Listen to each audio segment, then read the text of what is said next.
This episode is brought to you by Calm Mind Behavioral Health Counseling, a practice dedicated to empowering you on your journey to mental well-being.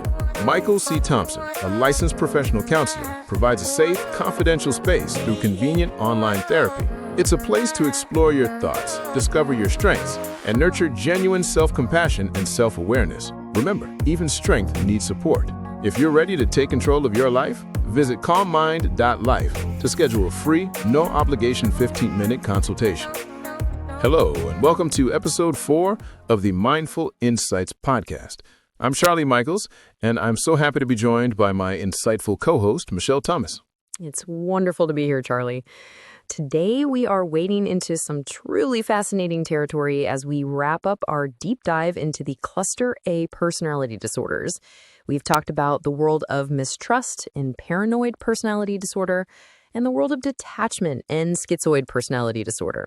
Today, we're exploring the one that bridges the gap between them and ventures into a world that is both threatening and strange: schizotypal personality disorder.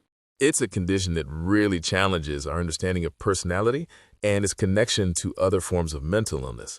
And before we dive in, just a gentle reminder that while we explore topics related to emotional well-being, we are not mental health professionals. This conversation is for educational purposes only and is not a substitute for therapy or advice from a qualified professional. Please be sure to seek out guidance for your individual needs. So, Michelle, let's start with the basics. Schizotypal personality disorder, or STPD, is defined as a pervasive pattern of profound deficits in social and interpersonal functioning. This is coupled with significant cognitive or perceptual distortions and very noticeable eccentricities of behavior. These aren't quirks, they are stable, deeply ingrained patterns that start by early adulthood and affect nearly everything. And it's helpful to remember that diagnostically, clinicians often break down the symptoms into three main categories or factors: the cognitive perceptual symptoms, the interpersonal deficits, and the behavioral disorganizations. It's a useful way to organize what can seem like a very broad collection of traits. It is. Let's start with that first group, the cognitive perceptual symptoms. This is really the core of what makes STPD so unique. It includes things like ideas of reference. This is when someone incorrectly believes that random events or remarks have a special personal meaning just for them. So it's like they might be walking on the street, see two strangers laughing, and have the immediate thought, they're laughing at me and sending a secret message about me. But, and this is the crucial part, it's not a full-blown delusion, right? Exactly. That's a critical distinction. With a delusion, the belief is fixed and unshakable. With an idea of reference in STPD, the person can often acknowledge the possibility that their interpretation might be wrong if it's gently challenged. Reality testing is strained, but it's still largely intact. This factor also includes odd beliefs or magical thinking, a belief in clairvoyance, telepathy, or a sixth sense that goes beyond cultural norms. It sounds like living in a world where the boundary between the literal and the symbolic is incredibly thin and porous, which I imagine makes the world feel both more meaningful and more frightening. That's a perfect way to describe it. This cluster is rounded out by unusual perceptual experiences like sensing an absent person's presence or experiencing strange bodily illusions. Again, these fall short of the true hallucinations you'd see in schizophrenia. Okay, so that's the internal world of distorted thoughts and perceptions. What about that second factor, the interpersonal deficits? How does that inner world affect their relationships? It affects them profoundly. This cluster includes suspiciousness and paranoid ideation, a constant, unjustified mistrust of others, and this leads to the most defining interpersonal feature, an excessive social anxiety. But it's a very specific type of anxiety. This is so important. In most anxiety disorders, the fear is evaluative. People will think I'm stupid or I'll embarrass myself. But in STPD, the anxiety is rooted in paranoid fears, right? The core fear is persecutory. What will they do to me, not what will they think of me? Exactly. And that's why the anxiety doesn't get better with familiarity. In fact, getting closer to someone can make the paranoid fears even worse. This, combined with their eccentricities, leads to a profound lack of close friends and deep social isolation. Which brings us to the third factor, the outward disorganization. This is what other people would see. Yes, this includes behavior or appearance that is odd, eccentric, or peculiar, like wearing strange clothes or having unusual mannerisms. It also involves odd thinking and speech. Their communication can be vague, metaphorical, or overly elaborate, making it very hard for others to follow. Finally, their emotional expression, or affect, can seem constricted or inappropriate for the situation. So you have this whole picture, an internal world of magical thinking and paranoia that drives an anxious, isolated interpersonal style, which is then expressed through odd behavior and speech. It's a self-reinforcing system. It is. Understanding these symptoms is the first step. But the real question is, where does such a unique and challenging worldview come from? We'll explore the science behind STPD right after this. Are you a man feeling exhausted and trapped in an emotionally unstable relationship? Do you constantly question your own reality? The workbook, Reclaiming Your Reality, A Man's Guide to Healing from the Exhaustion, Emasculation, and Entrapment of an Emotionally Unstable Relationship, is for you. It provides the tools to understand the chaos, set powerful boundaries, and start rebuilding your life based on your own values. Stop walking on eggshells and start reclaiming your reality. Find the workbook on Amazon or learn more at calmmind.life. Welcome back to Mindful Insights. Before the break, we mapped out the what of a schizotypal personality disorder. Now let's get into the why. The scientific consensus is clear that STPD arises from a complex biopsychosocial model. The classic story of nature meets nurture. So let's start with the nature part. What do we know about the biology of STPD? The evidence is overwhelming that STPD has a strong genetic component and is part of the schizophrenia spectrum.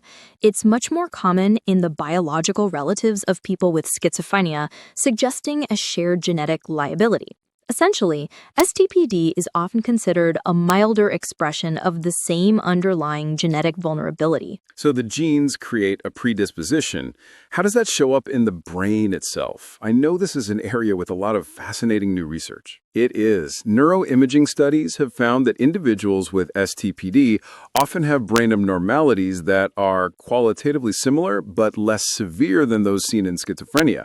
For instance, structural MRI studies frequently show reduced gray matter volume, particularly in the superior temporal gyrus, which is involved in language and auditory processing. So there are actual measurable differences in the brain's hardware. What about its software, the way the brain functions? Functional MRI studies have found alterations there, too. Healthy individuals with high schizotypal traits show functional alterations in key brain circuits, including the frontal and temporal lobes and the striatum.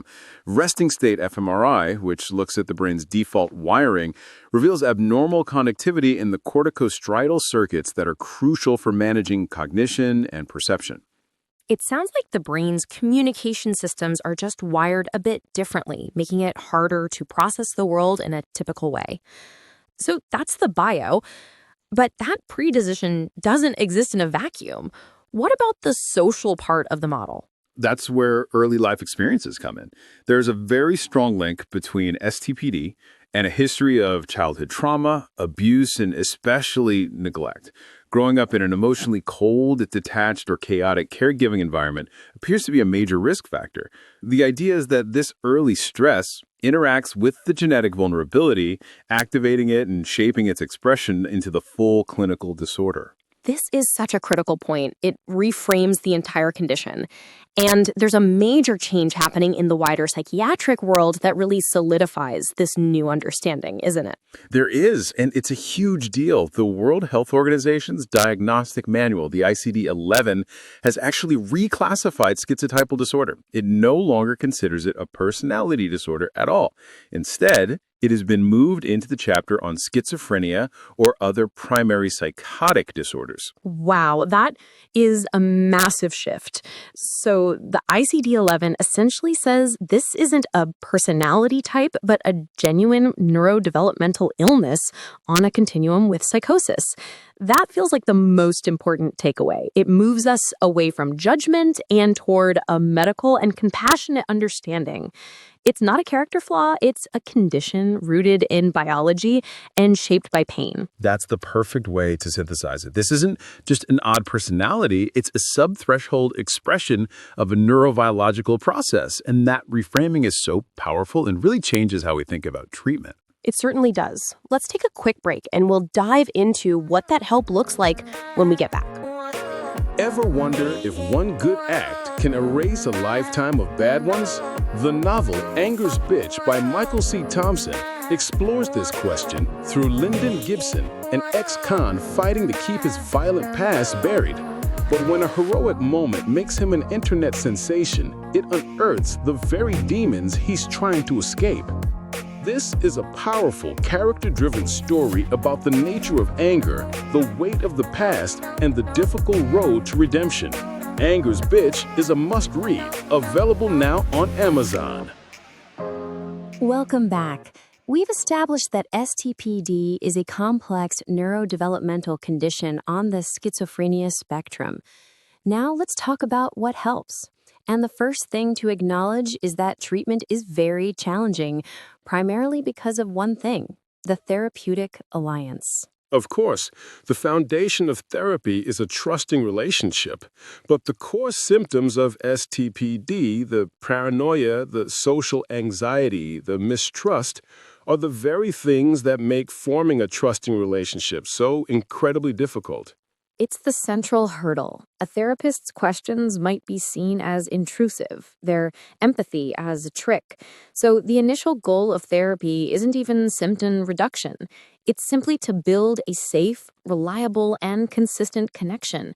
This is why supportive psychotherapy is often the foundational approach. It offers encouragement and validation and helps build that trust.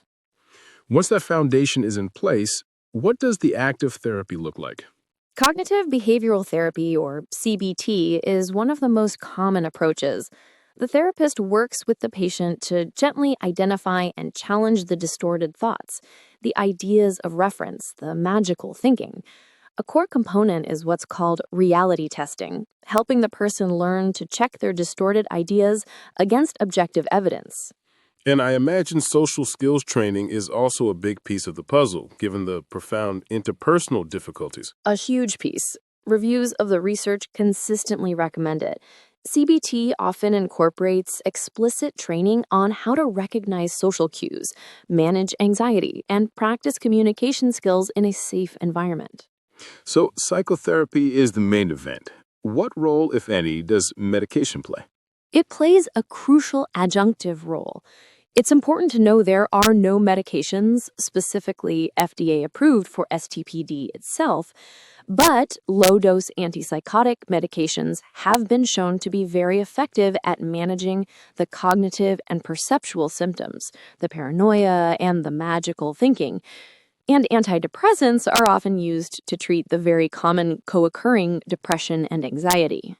So the medication helps reduce the psychological noise, making it possible for the person to actually engage and benefit from the real work of therapy.